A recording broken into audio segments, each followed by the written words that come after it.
अपने YouTube के channel पर आपका बहुत बहुत स्वागत करते हैं। हम लोग आज जो विषय लेकर के आए हैं वो है सूर्य देव का राशि परिवर्तन। सूर्य देव मिथुन राशि को छोड़ करके कर्क राशि में प्रवेश करने वाले हैं 16 जुलाई 2020 को।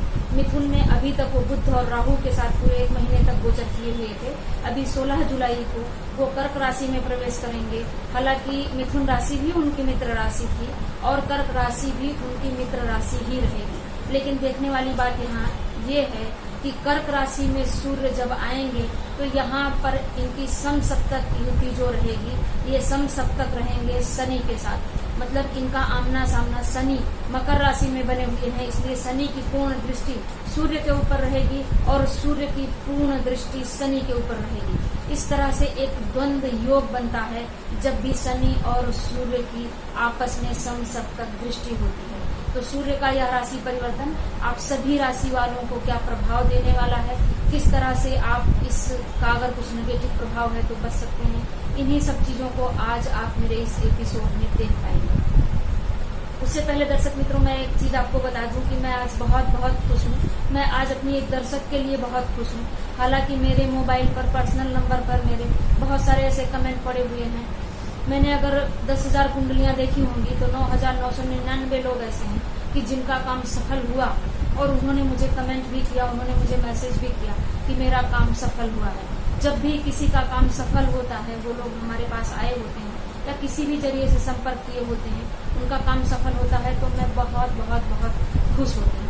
और वो दर्शक की मैं दाज दूंगी क्योंकि उन्होंने जाकर के पब्लिक प्लेटफॉर्म पे खुद यूट्यूब पर कमेंट किया, इसलिए मैं बहुत उनकी आभारी हूँ कि उनकी वजह से बहुत सारे लोग ये बात जान पाएंगे और ज्योतिष के प्रति अपनी श्रद्धा रख करके अपनी सारी समस्याओं का समाधान कर पाएंगे। जब भी कोई इस तरह से मुझे पब्लिकली अप्रिशिएट करता है, ये समझिए कि मेरे शरीर में, मेरी नसों में जैसे नया खून दौड़ने लगता है और मैं और जोश के साथ और लोगों के दुख दूर करने के लिए ज्योतिष शास्त्र का माध्यम लेकर के आप लोगों के समक्ष हाजिर होती हूँ, बताने की कोशिश करती हूँ और आप सबको यकीन दिलाने की कोशिश करती हूँ कि ज्योतिष शास्त्र तब भी था, अब भी है और आगे भी रहेगा। बस एक दिल से आपका यकीन कि आपका असंभव कार्य भी संभव हो जाएगा।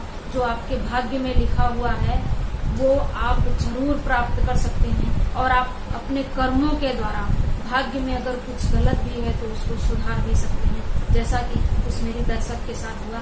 उनको मैं बहुत तहे दिल से उनका आभार भी प्रकट करती हूँ, धन्यवाद भी करती हूँ और मैं उनके लिए बहुत खुश भी हूँ।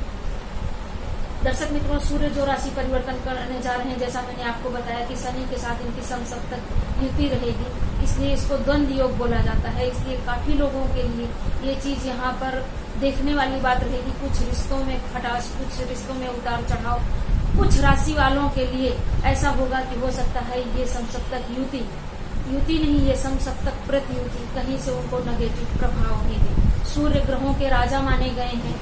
पूरे ब्रह्मांड को जो प्रकाशित करता है वो सूर्य है, इसलिए इनको ग्रहों का राजा माना गया है।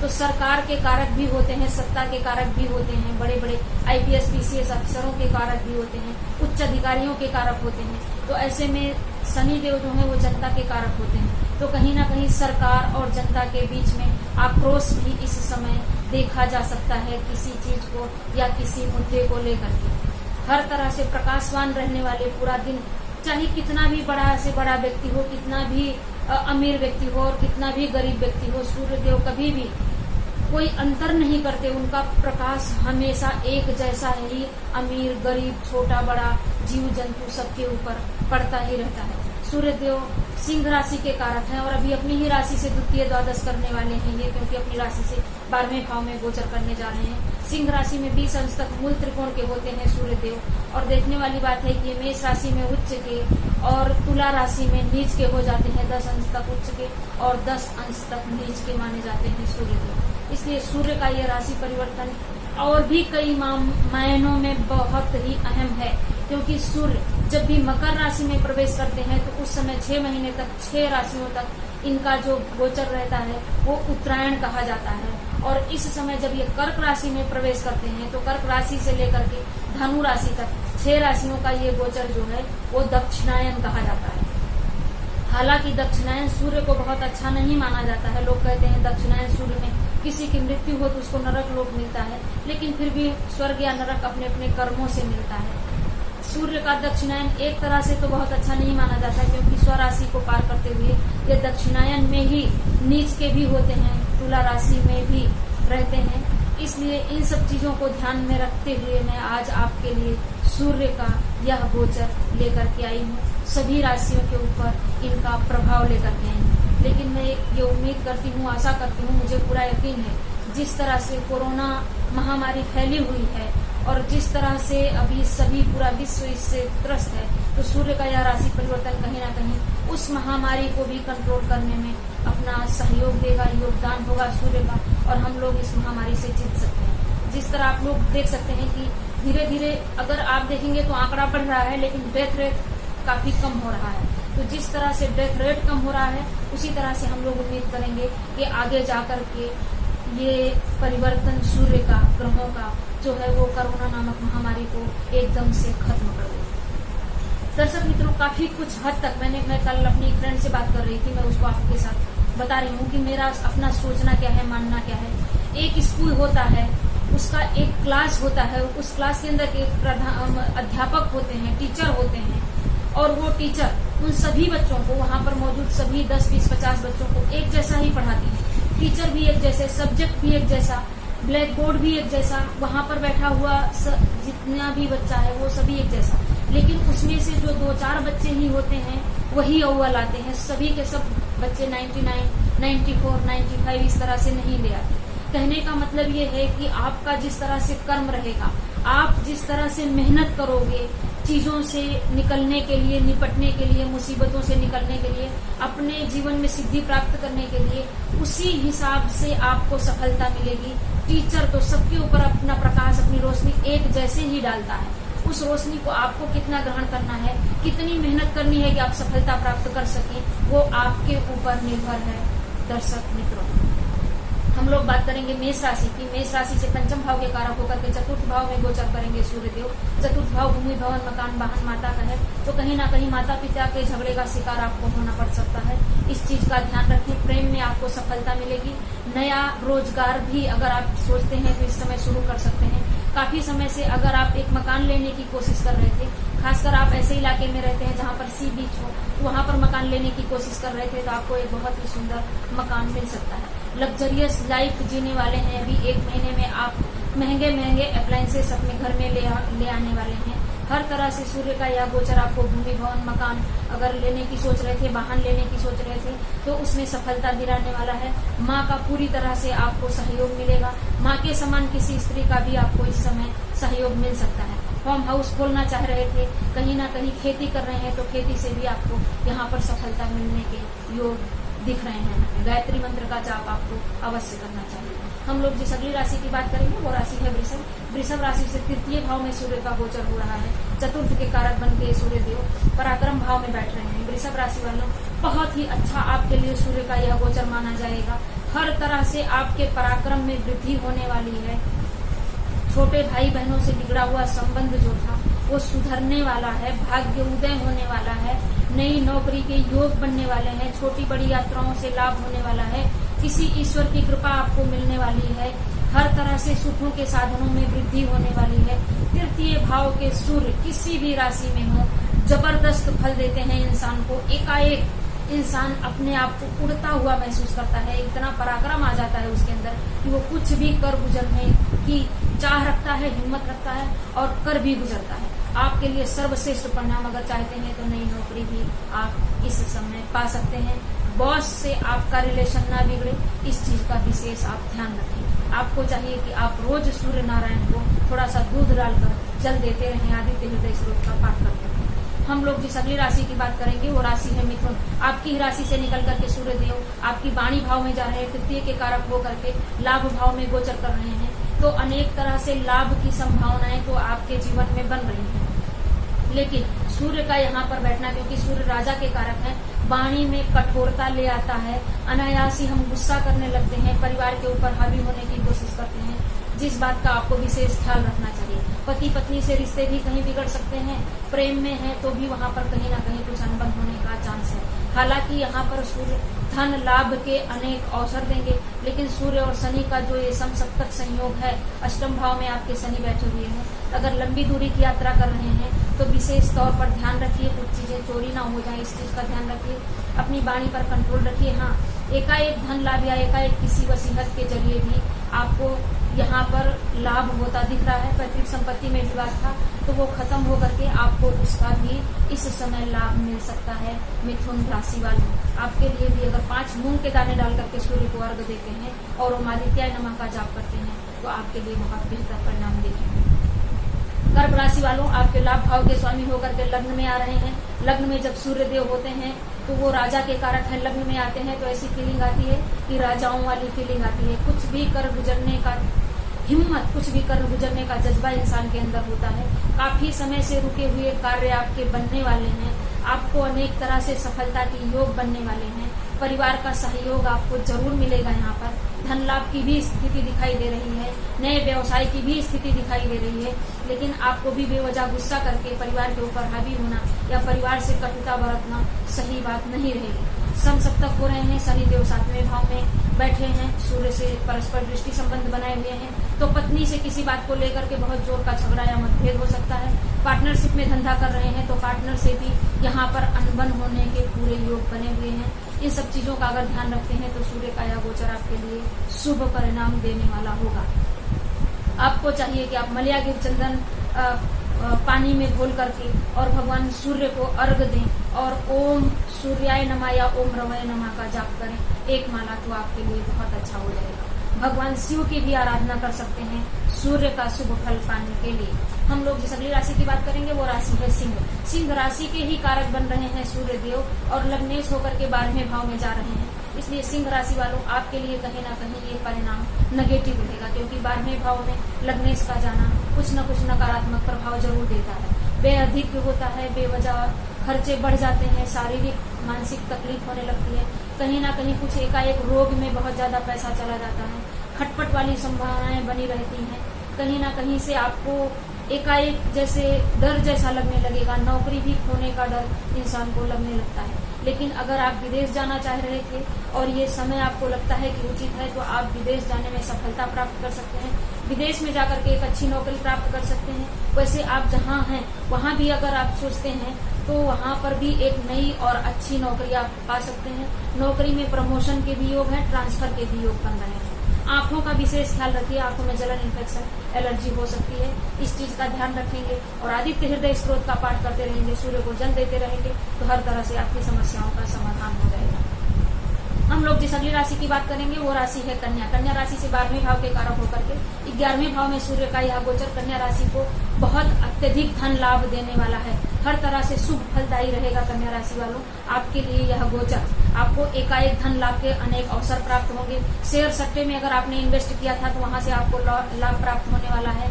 अगर कहीं लॉटरी ले रखी थी तो ये समझ लीजिए कि आपकी लॉटरी तो लगने ही वाली है। थोड़ा धन खर्च बढ़ा रहेगा, उसमें कोई दो राय नहीं है। लेकिन अगर आपकी संतान है तो संतान से आपका द्वंद्व हो सकता है, बेवजह उनसे आपका मतभेद बढ़ सकता है। इस चीज का ध्यान रखें। शिक्षा में मन नहीं लगेगा, मन कहीं ना कहीं धन लाभ की ओर दौड़ता रहेगा और पूर्व जन्म में किए हुए कर्मों का फल आप भोग पाएंगे। अगर आप अपने इष्ट देव पर पूरी श्रद्धा रखते हैं तो आपके लिए बहुत ही अच्छा है। संतान उत्पत्ति की कोशिश कर रहे थे तो भी यहाँ पर आपको सफलता जरूर मिलेगी। लेकिन अगर आप एक प्रेग्नेंट लेडी हैं तो इस समय आपको विशेष ध्यान रखना चाहिए। कन्या राशि वालों, आपको भी चाहिए कि आप 5 दाना मूंग डाल करके भगवान सूर्य नारायण को पूरे 1 महीने जल दें और ओम रवये नमः या ओम आदित्याय नमः का जाप करें। हम लोग जिस अगली राशि की बात करेंगे वो राशि है तुला। तुला राशि से एकादश भाव के कारक होकर के 10वें भाव में सूर्य का यह गोचर होने जा रहा है। आपके लिए भी परम सफलतादायक है तुला राशि वालों सूर्य का यह गोचर। हालांकि आपकी ही राशि में नीच के हो जाते हैं, लेकिन 10वें भाव में सूर्य जो है वो दिग्बली हो जाते हैं। यहाँ पर इनका प्रभाव बहुत अच्छा रहता है। कहीं ना कहीं आपको बॉस आपकी पीठ थपथपाएंगे, बॉस से आपको एप्रिसिएशन मिलेगा।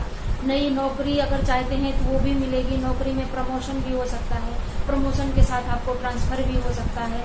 हर तरह से अगर नया व्यापार करना चाह रहे थे तो व्यापार में भी आपको बहुत अधिक सफलता मिलती हुई दिखाई दे रही है। माता के साथ, पिता के साथ मतभेद बिल्कुल मत कीजिए। अगर आप ऐसा करते हैं तो ये सफलताएं कहीं न कहीं असफलता में बदल जाएंगी। माता का पूर्णतः सम्मान करें। सुखों के साधनों में वृद्धि होगी। किसी तरह का द्वंद्व रखना या बैर रखना अपने पिता या माता के साथ आपके लिए अच्छा नहीं लगेगा। तुला राशि वालों, आपको चाहिए कि आप थोड़ा सा गुड़ डाल करके स्टील के लोटे में भगवान सूर्य को जल दें और गायत्री मंत्र का जाप करें। आप अपनी कुलदेवी महालक्ष्मी के मंत्रों का भी जाप कर सकते हैं। हम लोग जिस अगली राशि की बात करेंगे वो राशि है वृश्चिक। वृश्चिक राशि से 10वें भाव के कारक होकर के सूर्य देव भाग्य भाव में जा रहे हैं। वृश्चिक राशि वालों, अष्टम सूर्य से अभी आप छुटकारा पा गए। भाग्य में सूर्य का इस तरह आना आपके लिए कहीं ना कहीं से अच्छी बात कही जाएगी, क्योंकि कर्मेश का भाग्य भाव में जाना तो बिना कर्म किए ही कुछ ऐसा होता है कि इंसान का भाग्य उदय होने लगता है, भाग्य आगे आगे चलने लगता है, दौड़ने लगता है और ईश्वर की कृपा इंसान को प्राप्त होती है। ये बात आप ध्यान रखिए कि आप अपने पिता से संबंध बिल्कुल नहीं बिगाड़ेंगे, क्योंकि 10वां भाव पिता भाव का होता है और पिता से 12वें भाव में है, तो पिता के स्वास्थ्य का ध्यान रखेंगे। पिता से संबंध बिल्कुल नहीं बिगाड़ेंगे। लंबी दूरी की यात्राओं से आपको लाभ होगा, दैवी कृपा मिलेगी। नौकरी में भी सफलता मिलेगी, नई नौकरी का भी लाभ होगा। छोटे भाई बहनों से यहाँ पर रिश्ते बिगड़ते हुए दिख रहे हैं। इस चीज का वृश्चिक राशि वालों आपको विशेष ध्यान रखना होगा। आप अगर ईश्वर की चरण में शरण में रहते हैं, सूर्य देव की आराधना करते हैं तो आपके लिए अच्छा रहेगा, नहीं तो कहीं ना कहीं कुछ रुकावटों का भी सामना करना पड़ेगा। वृश्चिक राशि वालों, आपको चाहिए कि आप सूर्य नारायण को जल में लाल चंदन डाल करके और वहीं पर खड़े होकर के 3 बार हनुमान चालीसा का पाठ जरूर करें। हम लोग जिस अगली राशि की बात करेंगे वो राशि है धनु। धनु से भाग्येश होकर के सूर्य देव अष्टम भाव में जा रहे हैं। धनु राशि वालों, आपको यहाँ पर विशेष सावधानी बरतने की जरूरत है। अष्टम भाव के सूर्य को बहुत अच्छा नहीं माना गया है और वो भी सूर्य जो है वो कर्क राशि में जा रहे हैं। पानी वाली जगहों पर बहुत ज्यादा आप घूमने फिरने नहीं जाएंगे। एकाएक शारीरिक तकलीफ, मानसिक तकलीफ भी आपको हो सकती है। आंखों में जलन, एलर्जी या शरीर में खुजली जैसा आपको कुछ महसूस हो सकता है। किसी भी तरह से परिवार से आप रिश्ते बिगाड़ सकते हैं। वाणी में कठोरता आ सकती है और कहीं ना कहीं वाद विवाद वाली परिस्थिति भी आपके जीवन में उत्पन्न हो सकती है। इस चीज का विशेष ध्यान रखें। हालांकि काफी समय से अगर किसी वसीयत के जरिए आपको कुछ धन, जमीन, मकान मिलने वाला था तो वो आपको मिलने में यहाँ पर सफलता मिल सकती है। अपनी वाणी को बिल्कुल ही सॉफ्ट रखें। पत्नी या पति या भाई बहनों के साथ अपना संबंध अच्छा रखें। भाग्येश की जितनी हो सके आपकी जन्म कुंडली में भाग्येश जो है वो आप देख लीजिए, क्योंकि लग्न अलग अलग होता है, राशियां अलग होती हैं। तो आप धनु राशि के जातक हैं तो आप सिंह राशि मतलब सूर्य की राशि आप नारायण भगवान वासुदेव का जितनी आराधना करेंगे उतना अच्छा रहेगा। आपको चाहिए कि आप हल्दी डाल करके सूर्य देव का रोज नियमित जल दें और ओम नमो भगवते वासुदेवाय मंत्र का जाप भी करें। हम लोग जिस अगली राशि की बात करेंगे वो राशि है मकर। मकर राशि से अष्टमेश होकर के सप्तम भाव में जा रहे हैं सूर्य देव। तो मकर राशि वालों, लग्न में बैठे शनि और सप्तम भाव में सूर्य आपके कहीं ना कहीं पारिवारिक रिश्ते को बिगाड़ने वाले हैं। पत्नी के साथ आपका संबंध बिगड़ सकता है। पार्टनरशिप में कहीं ना कहीं आपको धोखा मिल सकता है। इस चीज का विशेष ध्यान रखें। हालांकि नए कार्य करने का अवसर भी मिलेगा, लेकिन अष्टमेश है शनिदेव, अष्टमेश है सूर्य देव और शनि के साथ समसप्तक हैं, तो ये समझिए कि किसी कार्य में आपको बाधा भी आ सकती है। बहुत समय से जो कार्य आपका अटका पड़ा हुआ था उसमें और भी विलम्ब हो सकता है। किसी बड़े बुजुर्ग की सहायता लेकर के चलेंगे, अपने पिता का आशीर्वाद लेकर के चलेंगे तो बनता हुआ जो बिगड़ा हुआ काम है ना वो भी आपका संवर जाएगा।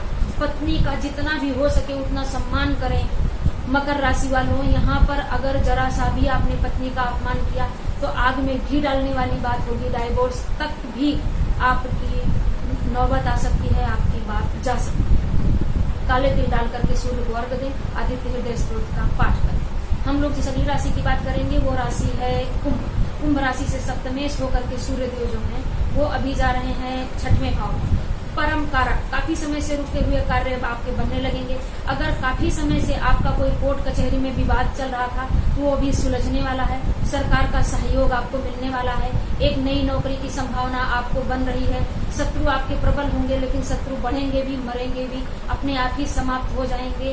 रोग से अगर आप काफी समय से जूझ रहे थे तो आपको छुटकारा मिलने वाला है। हालांकि एकाएक व्यय अधिक हो सकता है, इस चीज का ध्यान रखें। विदेश जाना चाह रहे थे तो विदेश जाने में भी आपको सफलता मिलने वाली है। विदेश जाकर के कुछ बहुत बड़ा व्यापार या जॉब आप कर सकते हैं। कुंभ राशि वालों, परम सफलदायी, शुभदायी आपके लिए सूर्य का यह गोचर इस समय का लाभ उठाएं। काफी समय से चली आ रही मुसीबतों से आप छुटकारा पा सकते हैं। हालांकि मामा को थोड़ी तकलीफ हो सकती है। पिता के भी स्वास्थ्य का विशेष ध्यान रखें।